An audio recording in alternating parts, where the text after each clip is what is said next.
Fala pessoal, tudo bem? Vou fazer uma aula diferente aqui agora, né? Eu quero usar algumas imagens. Eu acho importante usar algumas imagens e por isso eu vou usar alguns slides aqui para essa segunda aula, para esse segundo momento. Depois, se vocês quiserem, no finalzinho da aula, é só me lembrar, antes que acabe, né? Antes que caia, eu disponibilizo para vocês os slides, ok? Bom, esse cara aqui do meu lado, todo mundo conhece? Todo mundo conhece? Abriu o chat aqui, pode falar comigo. Todo mundo conhece esse cara aqui do meu lado? Sim ou não? Sim ou não? Estão reconhecendo ele? Não era o Jango. Não, não, não, Maria. Israel. Quem então, Israel? Quem era esse cara? Não era o JK. Que isso, gente? O JK era extremamente elegante. O Jânio Extremamente Quadros? elegante. Esse cara aí ao lado, ele se chamava Jânio Quadros. Jânio Quadros, presidente do Brasil, venceu as eleições logo após a impopularidade do governo JK, pelas dívidas, pelo saldo salgado deixado pelo governo JK. Né? Eu vou abrir aqui o slide para vocês, só para a gente poder finalizar. Fiquem à vontade em tirar fotos, caso vocês queiram, ok? E aí, posteriormente, eu posso estar enviando isso para vocês também. Deixa eu deixar o chat aqui também aberto, né? Não, o apelido dele não era Jango, não. Ó, não confunda. O Jango era o João Goulart. João Goulart. Esse aqui era o Jânio Quadros. Jânio Quadros ganhou as eleições, assumiu a presidência e com 8 meses de governo, renunciou à presidência e o seu vice, João Goulart, vulgo Jango, assume o governo. Ok? Entendeu? Bom, pessoal, dá uma olhadinha no slide. O custo salgado do crescimento do governo JK. O governo JK foi extremamente caro. A nossa dívida externa, que era ali nas casas dos milhões de dólares, não era tão alta assim, chegou a mais de 3 bilhões de dólares no governo JK. JK executou o plano de metas, como eu disse na primeira aula, porém deixou o Brasil com uma dívida externa monstruosa, deixou nossa economia em um colapso total. Colapso, inflação, desemprego, desigualdade, aumento dos impostos, aumento do preço dos alimentos. Ele constrói Brasília em 3 anos e 10 meses, ele executa o plano de metas, mas houve muito desvio de verba pública, né? Houve muito desvio de material de construção. Os famosos candangos que saíram do Nordeste para trabalharem na construção de Brasília, muitos deles eram de famílias pobres que precisavam construir as suas casas e o salário que eles recebiam não era suficiente para construir as suas casas. Muitos deles acabavam desviando o material de construção, acabavam, né, literalmente, gente, roubando esse material e acabando gastando verbas públicas, fora as empresas que prestavam serviço para o governo. Há relatos históricos de um caminhão de areia, um caminhão de cimento, caminhão de brita, entrando no mesmo pátio, o mesmo caminhão com o mesmo material de construção 10 vezes, o governo pagando por 10 caminhões e recebendo apenas um, né? Então, existiu todo tipo de desvio de material de construção, de verba pública, porque a construção de Brasília foi extremamente acelerada, não tão bem planejada como necessário. O projeto arquitetônico era fantástico. A cidade de Brasília é uma cidade extremamente organizada, bem planejada, mas a construção em si, acelerada, rápida, fez com que a nossa economia entrasse em um colapso. E é óbvio, né? É óbvio que quem paga a conta? O povo, com os impostos, com o desemprego, com a desvalorização monetária, greves para todo lado no Brasil, O governo ainda recorre ao FMI e faz mais empréstimos para concluir Brasília. Como eu disse aqui claramente, o JK realizou todos os projetos do plano de metas. Ele concluiu o plano de metas. Porém, altos impostos, inflação, desemprego, desvalorização monetária, desigualdade, e assim vai. Termina o mandato não sofrendo uma CPI, sorte, porque tinha maioria no Congresso Nacional, pela coligação feita a João Goulart. Termina o mandato impopular, e aí nós teremos a campanha eleitoral desse homem aqui, ó, que está ao meu lado. Jânio Quadros era da UDN, União Democrata Nacional, representava o partido da elite agrária brasileira, representava o partido mais conservador, disputava as eleições com o PSD, Partido Social Democrata, que estava impopular, inclusive era o general Henrique Lott. Lembra do general Henrique Lott? Aquele que não permitiu o golpe militar em 54, quando Vargas cometeu suicídio. Agora ele vai ser candidato à presidência pelo PSD. E vai disputar agora com Jânio Quadros. Jânio Quadros, que era da UDN. Calef, o PTB teve um candidato à presidência? Não. Mais uma vez, o PTB lançou um candidato à vice-presidência. Lembrem-se que a eleição era separada. Então, o PTB lançou um candidato à vice-presidência, João Goulart novamente, o vulgo Jango, da cidade de São Borja, no Rio Grande do Sul, do partido do Vargas e da mesma cidade de Vargas. Ele sai como candidato à presidência, à vice-presidência do Brasil, e general Henrique Lott, Jânio Quadros disputam a presidência. PSD e a UDN disputam a presidência.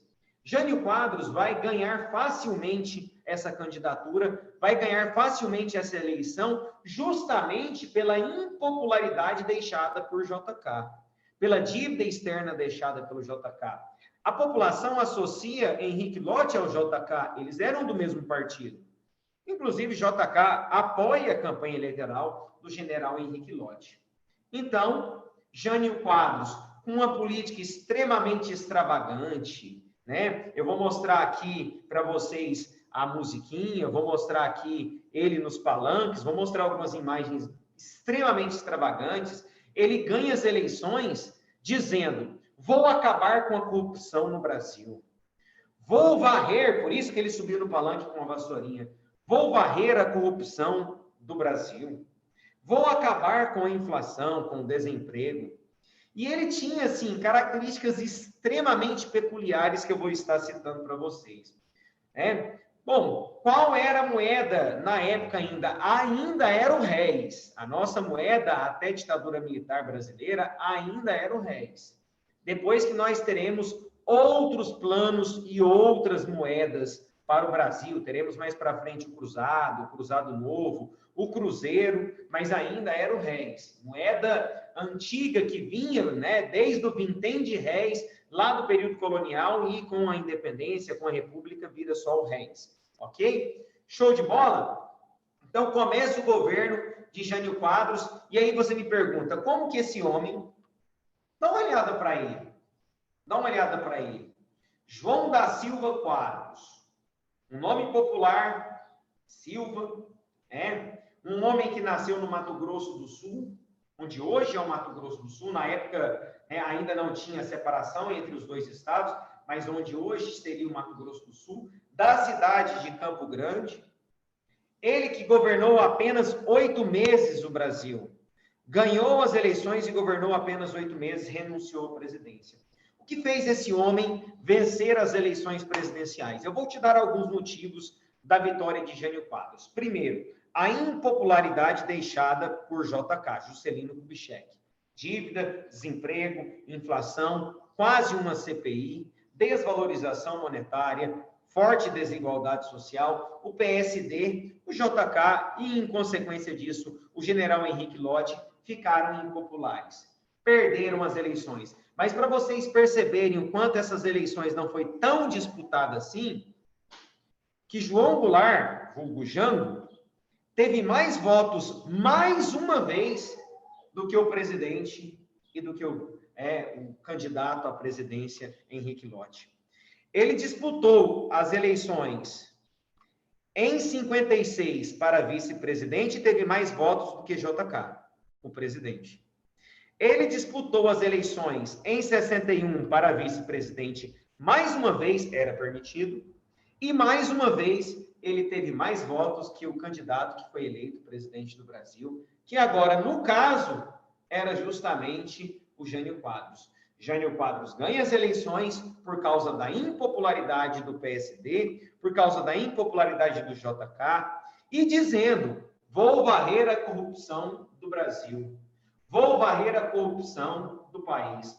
Gente, ele subia no palanque, ele literalmente subia no palanque cantando, varre, varre, varre, varre, varre, varre, vassourinha, varre, varre a bandalheira, que o Brasil já está cansado de tanta roubalheira. Jânio Quadros é a esperança desse povo abandonado. E também dizia, o homem do tostão contra o homem do milhão. Subia ele e algumas pessoas, algumas mulheres, alguns homens, fazendo uma propaganda política fortíssima no palanque. Eu vou contar algumas curiosidades aqui que vocês vão ficar assustados. Mas Jânio Quadros, ele era capaz de colocar no bolso, assim, ele colocava no bolso lá um pão com mortandela, né? E no meio do seu discurso para ali a classe trabalhadora, ele tirava aquele pão com mortandela do bolso, do seu casaco e começava a comer, para que o pobre olhasse e falasse, nossa, está vendo? Ele come mesmo a mesma coisa que a gente come, ele é do povo, ele é popular, ele é populista. Ele simulava desmaios durante os seus discursos, ele simulava injetar insulina para dizer que era diabético, para dizer que era doente, era tudo simulação, para tentar se aproximar da classe popular, da classe trabalhadora, das massas brasileiras, para ganhar esse voto.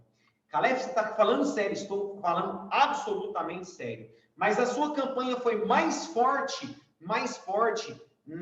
no discurso dizendo, vou varrer a corrupção do Brasil, vou varrer a corrupção do país. E aí ele subia no palanque cantando a musiquinha, varre, varre, varre, varre, varre, varre, vassourinha. Né? Varre, varre a bandalheira, que o Brasil já está cansado de tanta roubalheira. Né? Ele tinha esse discurso. Gente, se você observar, o terno dele era maior. O terno dele era maior, para falar assim, era velho. Ele jogava talco no ombro para dizer que tinha caspas, né? Como se o pobre fosse assim. E como se ele fosse pobre, representante do povo. Ele fazia uma série de simulações para que então ganhasse o carisma do povo. E, querendo ou não, deu certo, porque esse homem acabou vencendo as eleições e se tornou um dos presidentes mais contraditórios da história do Brasil. Ele ganha as eleições representando a elite, representando a UDN, União Democrata Nacional, representando a elite agrária, a elite industrial, em pleno contexto da Guerra Fria. Vivíamos 1961. Ele assume a presidência no final de janeiro de 1961. Ele assume a presidência, João Goulart assume a vice-presidência. Por mais que não fossem coligados, aliados, agora era presidente e vice-presidente. Ele assume a presidência em 61, no auge da Guerra Fria, hein? Crise dos mísseis logo em seguida. Atentado da Baía dos Porcos, que acontece, inclusive, bem no momento do governo dele, os Estados Unidos tentando matar Fidel Castro. Ele assume o governo num contexto máximo internacional da Guerra Fria. Dutra já tinha se posicionado ao lado dos Estados Unidos, Vargas era bem neutro, JK muito próximo dos Estados Unidos. Então, o posicionamento do Brasil era Estados Unidos na Guerra Fria. E acreditava-se que Jânio Quadros faria o mesmo, até porque ele representava a elite, o Partido Conservador do Brasil, a UDN, União Democrata Nacional, dos conservadores, dos católicos, dos religiosos, dos militares, dos fazendeiros, dos burgueses, dos industriais. E olha o que ele faz de cara, ele cria a PEI. Política Externa Independente. PEI. Política Externa Independente. Galera, o que é isso? O que é isso? Ele diz o seguinte, claramente, nós temos uma política externa independente, não dependemos nem dos Estados Unidos e nem da União Soviética. Então, não vamos cortar relações com ninguém e nem nos posicionar nesse contexto da Guerra Fria. Nesse momento, os Estados Unidos já ficam preocupados. Peraí, esse cara é maluco. Esse cara vai se aproximar dos países socialistas. A elite agrária brasileira, a elite industrial começa a ficar preocupada. E vai ser justamente o que ele vai fazer. Ele vai se aproximar dos países socialistas. Jânio Quadros se aproximou, na época, do presidente socialista da União das Repúblicas Socialistas Soviéticas, Nikita Khrushchev. Restabeleceu os tratados comerciais com a União Soviética. Dutra, lá atrás, tinha cortado as relações. Jânio Quadros retoma as relações comerciais e diplomáticas com a União Soviética, que era governada por Nikita Khrushchev. Quer mais?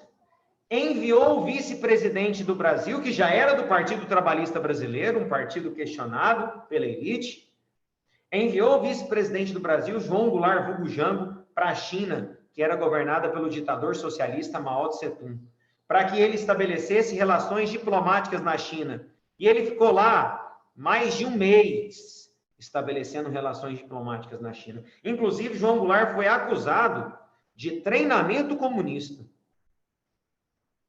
Quer mais? Tem mais. Ele condecorou Ernesto Che Guevara, argentino, médico, participante da Revolução Cubana, ministro da Economia cubana. Ele condecorou Ernesto Che Guevara com a estrela máxima das condecorações brasileiras do Cruzeiro do Sul. A estrela honrosa, aqui a imagem, da condecoração. Vou voltar no slide agora, só ver a imagem.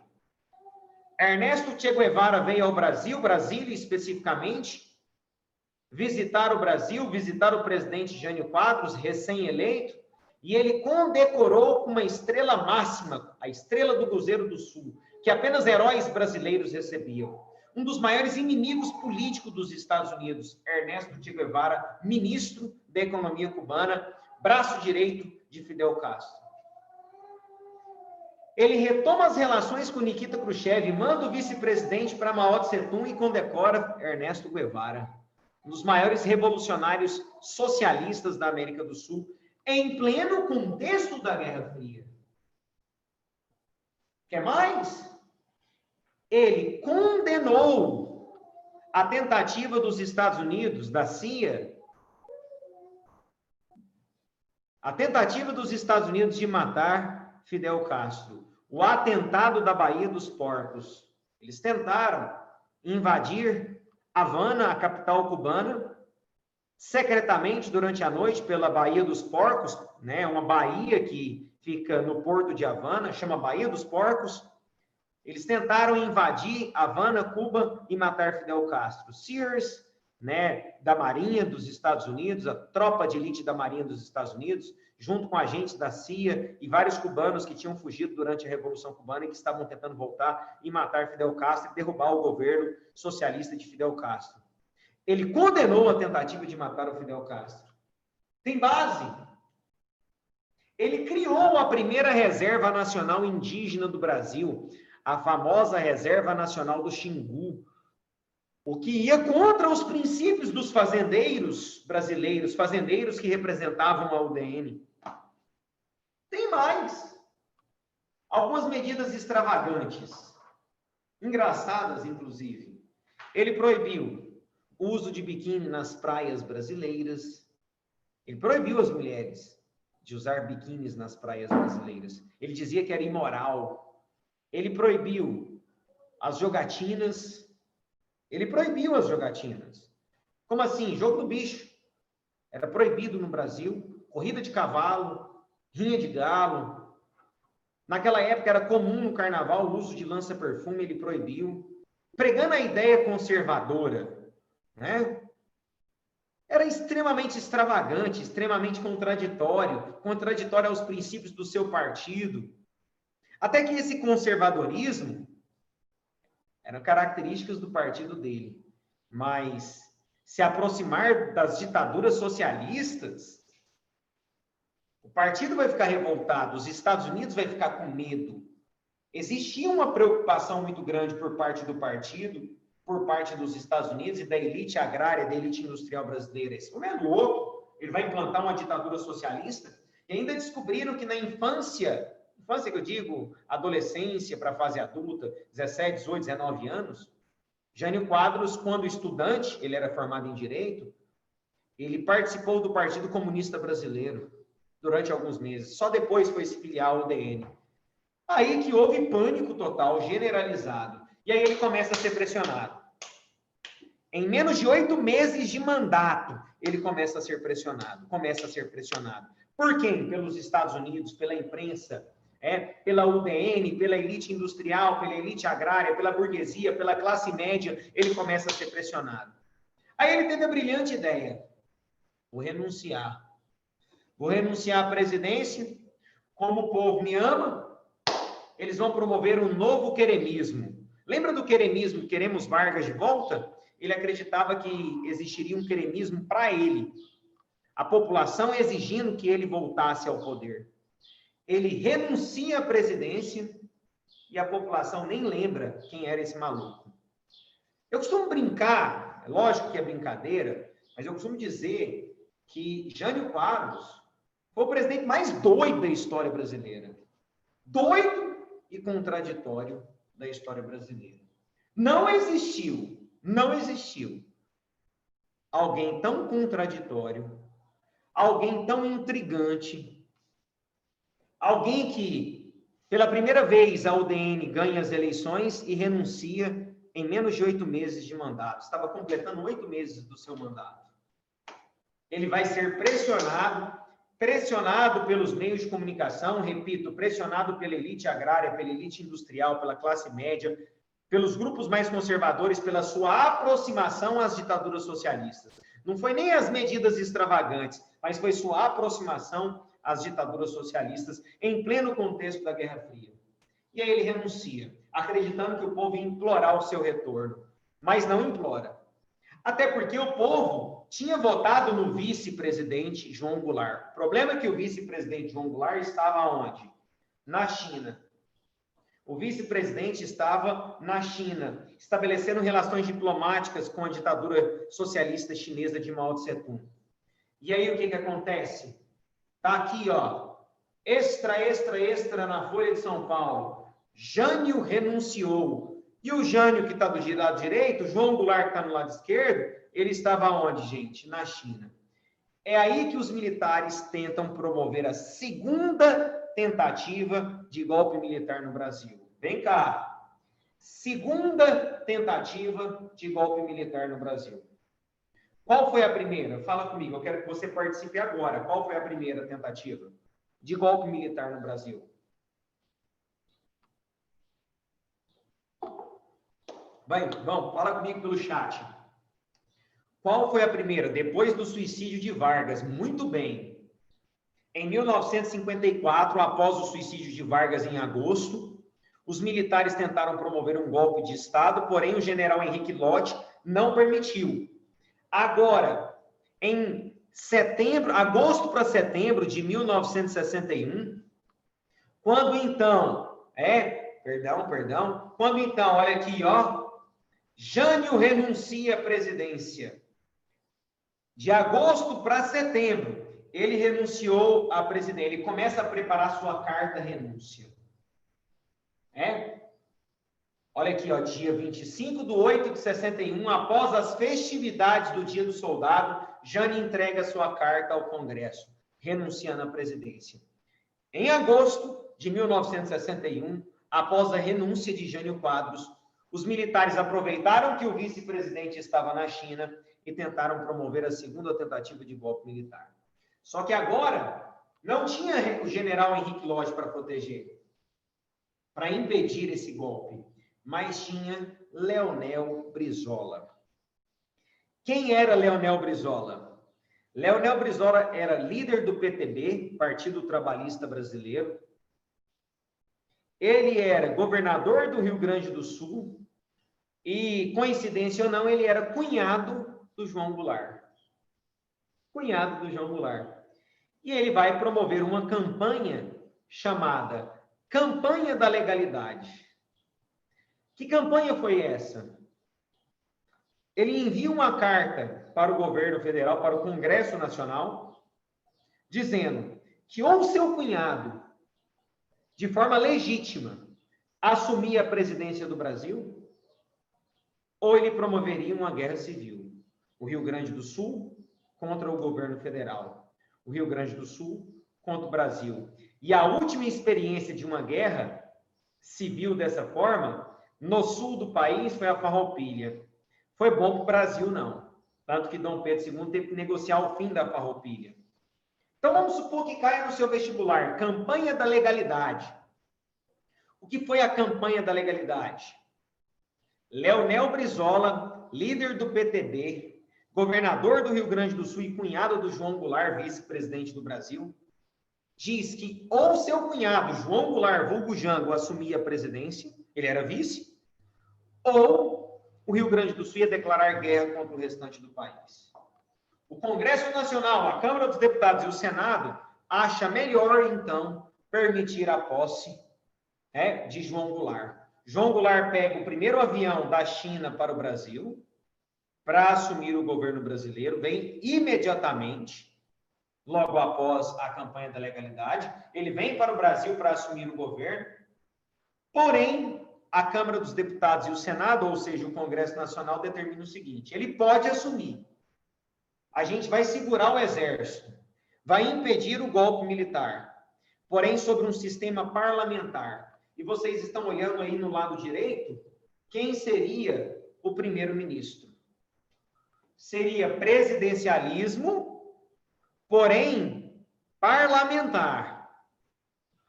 Sistema parlamentarista. Teríamos um presidente limitado por um parlamento, que era o Congresso Nacional, a Câmara dos Deputados e o Senado, e limitado por um primeiro-ministro, Tancredo Neves. Tancredo Neves era do PSD e foi escolhido a ser o primeiro-ministro durante esse período que viveremos o parlamentarismo no Brasil. Ficou claro isso para vocês? Ficou claro? João Goulart volta para o Brasil. Vou passar aqui a foto. João Belchior Marques Goulart, do Rio Grande do Sul, da cidade de São Borja, fronteira com a Argentina. João Goulart, vulgo Jango, volta para o Brasil e assume a presidência brasileira, mas sobre um sistema parlamentar. Caleb, o que isso significa? Significa que ele não vai governar o Brasil. De 61 a 63, ele era uma marionete. O Congresso governava o Brasil. O primeiro-ministro governava o Brasil, Tancredo Neves. Tancredo Neves vai renunciar ao cargo de primeiro-ministro em 63, porque ele vai sair para governador de Minas Gerais. Ele vai sair com uma campanha eleitoral para governador de Minas Gerais. Mas João Goulart vai ser uma marionete. Ele tenta aprovar projetos-leis e não consegue. Porque o Congresso não permitia. Porque o Congresso tinha, em sua maioria, ou membros da UDN ou membros do PSD dessa vez. E eles estavam preocupados com o João Goulart, com o governo de João Goulart, porque ele estava na China. Quando ele voltou, ele chegou a ser acusado de treinamento comunista financiado por Mao Tse-tung enquanto ele estava na China. E olha, ele volta com um pensamento de reformas de base, bem interessantes, que a gente vai aplicar agora. Leonel Brizola era governador do Rio Grande do Sul, Rio Grande do Sul, estado de João Goulart. líder do PTB, do Partido Trabalhista Brasileiro. Ele era de Porto Alegre, da cidade de Porto Alegre, né? Mas João Goulart era de São Borja, mas quem promovia, quem tinha carreira política, acabava indo para Porto Alegre. Vargas foi para Porto Alegre, né? João Belchior Marques Goulart foi para Porto Alegre. Ok? Show de bola, fala comigo. Perguntas, dúvidas? Em 63, está aqui, voltando, está aqui a cerimônia de posse, né? Ele assumindo a presidência, recebendo a faixa presidencial, isso aqui em 61 ainda. Em 63, após 2 anos, sendo uma marionete, não conseguindo governar o país, não aprovando projetos-leis, não aprovando reformas que ele queria propor para o governo brasileiro, em 63, ele convoca um plebiscito. Calef, o que era um plebiscito? O que foi um plebiscito? Um plebiscito, o nome já diz tudo, plebe, povo, cito, citação, plebiscito, consulta popular, consulta do povo. Ele convocou um plebiscito perguntando ao povo brasileiro se o povo queria o sistema parlamentar aonde ele não governava ou o retorno do sistema presidencialista aonde ele vai ter plenos poderes. Estima-se que com mais de 80% dos votos do plebiscito, ele consegue, então, retornar o sistema presidencialista. João Belchior Marques Goulart, mais conhecido como João Goulart ou Jango, em 1963, após um plebiscito, a uma consulta popular, ele consegue decretar o fim do parlamentarismo e o início do o retorno, do presidencialismo. E aí, queridos, ele vai começar uma série de reformas. Reformas que nós conhecemos como reformas de base. Até aqui tudo bem? Calefio Tancredo, o avô de Aécio Neves, né? Ele saiu do cargo de primeiro-ministro, foi disputar as eleições para governador de Minas Gerais, o que ficou ainda mais fácil de acabar com o parlamentarismo. João Goulart assume o governo pleno, em 63. E a primeira proposta de reforma foi justamente as reformas para o trabalhador rural. Como assim, Calef? Ele vai organizar as ligas camponesas e vai começar a promover a criação de leis para o trabalhador rural. Conquistas trabalhistas para o trabalhador rural e também para o trabalhador urbano. Como assim, Calef? 13º salário foi criado por João Goulart. 13º salário, muita gente confunde, acha que foi o Vargas, negativo. 13º salário, eu costumo brincar, né? O 13º salário é a alegria de pobre, né? Tem coisa melhor que no final do ano você receber o 13º salário, não. Você viaja para a praia, você paga as dívidas, paga as contas, compra presente no Natal, gasta um dinheirinho. É alegria de pobre, né? É bom demais. O 13º salário foi criado pelo, então, presidente, agora de fato, em 63, João Goulart. E ele vai promover uma série de leis trabalhistas, tanto para os trabalhadores urbanos, mas agora pela primeira vez na vida, pela primeira vez na história do Brasil, para os trabalhadores também rurais, para os trabalhadores do campo, ganhando uma enorme popularidade. O problema é que leis trabalhistas para o trabalhador rural, propostas de reforma de base. Calef, peraí. Isso aí tem características marxistas, isso aí tem características socialistas. E ele vai ser acusado. Ele vai ser acusado já em 63 de ser marxista, de ser socialista, de tentar implantar uma ditadura socialista no Brasil, de ter passado por um treinamento comunista na China, financiado por Mao Tse-tung. Olha as reformas de base que ele propõe. Plano trienal, reforma agrária, reforma fiscal, reforma educacional, reforma bancária, diminuindo o lucro dos bancos, reforma eleitoral, ele propunha a criação de um segundo mandato, da reeleição. Para a população mais conservadora, essas reformas de base, melhorar a educação pública, alfabetizar a população, diminuir os impostos, aumentar os impostos da elite agrária, diminuir o lucro dos bancos e dos banqueiros. Peraí, essas eram propostas, segundo a elite brasileira, os grupos conservadores e até a Igreja Católica, essas eram propostas socialistas, marxistas. Precisamos libertar o Brasil do marxismo, precisamos libertar o Brasil do socialismo. Medo desse socialismo, principalmente nesse contexto da Guerra Fria, a pressão dos Estados Unidos. Eu costumo dizer que em 64, e isso é real, isso é comprovado, existiam tropas da Marinha norte-americana no litoral brasileiro prontas para invadir o Brasil caso os militares fracassassem na tentativa de golpe em 64. É que os militares não fracassaram, porque existia um medo muito grande, existe um temor muito grande por parte da elite brasileira e dos Estados Unidos da implantação de uma ditadura socialista. Se você me perguntar assim, João Goulart era marxista? Eu não acho. João Goulart era muito mais trabalhista do que marxista. Ele era muito mais populista do que marxista. Eu não vi a implantação de uma ditadura socialista no Brasil. E nem o Brasil adotando medidas marxistas, medidas socialistas. Eu não vi dessa forma.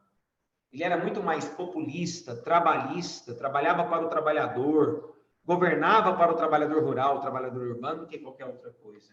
Só que ele vai se tornar uma enorme ameaça para a UDN, para o próprio PSD, para a elite agrária, para a elite industrial, para a própria Igreja Católica. Quer ver as coisas piorarem? João Goulart, em 64, começa a promover comícios na Central do Brasil, na estação de trem do Rio de Janeiro, chamada Central do Brasil, onde passava mais de 1 milhão de trabalhadores todos os dias. Ele começa a promover comícios, buscando o apoio popular. E aí, gente, a partir desse momento, a elite começa a preparar o golpe. Começa a preparar e legitimar o golpe. Mas eu vou deixar para esse golpe e a ditadura militar para a gente trabalhar semana que vem. Beleza? Alguma pergunta? Sim ou não? Fala comigo. Perguntas? Não? Deixa eu ver aqui se eu consigo. Deixa eu colocar aqui, stop. Eu não vou conseguir, gente. Eu não vou conseguir mandar o slide. Não vou conseguir mandar o slide, porque não foi eu que criei essa aula. Não vou conseguir mandar o slide. Depois eu mando para um de vocês e vocês repassam, tudo bem? Então, beijos. Até semana que vem. Fiquem